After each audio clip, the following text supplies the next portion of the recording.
নবী বলে তিনটি জিনিসের দিকে তাকাইলেই সওয়াব। সাহাবায়ে কেরাম বলে ইয়া রাসূলুল্লাহ, ইয়া হাবিবাল্লাহ, সেই তিনটি জিনিস কি যে তিনটি জিনিসের দিকে তাকাইলেই সওয়াব?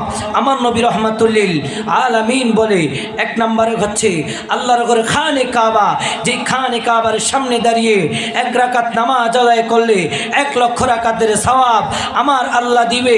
বাবে মুলতাজিমে ধরে কেউ যদি দোয়া করে আমার আল্লাহ তার দোয়া কখনো বিফলে নেবে না। আর খানে কাবার কালো গিলাফের দিকে তাকিয়ে যদি কেউ চোখের পানি ছাড়ে দেয় আমার আল্লাহ বলে সে যত বড় গুনাহগার হোক না কেন আমার আল্লাহ তার সমস্ত জীবনের গুনাহগুলোকে ক্ষমা করে দেবে। ওই খানে কাবার দিকে আল্লাহর ঘরে কাবার দিকে তাকাইলেই শুধু তার আমল নামায় আমার আল্লাহ সওয়াব লিখে, জোরে বলুন সুবহানাল্লাহ।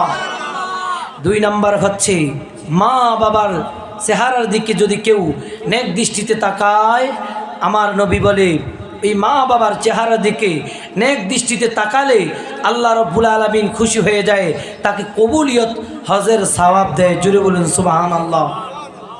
মা বাবার চেহারার দিকে তাকাইলে সওয়াব।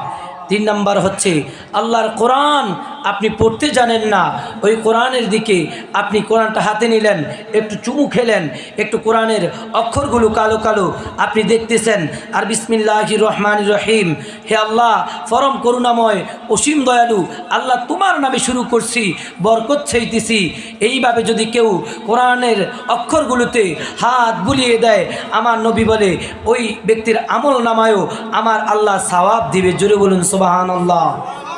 তো ওই মা বাবার চেহারার দিকে তাকাইলে আমার আল্লাহ সওয়াব দেয়। সম্মানিত হাজরিন, আমার নবী বলে কেউ যদি ঘুম থেকে উঠে মা বাবার চেহারার দিকে তাকায় আমার আল্লাহ রব্বুল আলামিন তার জন্য ওয়াফুতিহাত আবু আবুল জান্নাহ, জান্নাতের দরজা তার জন্য খুলে দেয়। মিষ্টি ভাষায় যদি সকালে মা বাবাকে সালাম দিয়ে দেয়, মা বাবার কাছ থেকে দোয়া নেয়, আমার নবী বলে ফুতিহাত আবু আবুল জান্নাহ, আমার আল্লাহ জান্নাতের 8টা দরজা তার জন্য খুলে দেয়। ওয়ায়াদখুলুনাল জান্নাতা আইয়ু আবওয়াবিন শাআত, সে যে কোনো দরজা দিয়া ইচ্ছা জান্নাতের 8টা দরজার যে কোনো দরজা দিয়ে ইচ্ছা সে জান্নাতে প্রবেশ করতে পারবে, জোরে বলুন সুবহানাল্লাহ।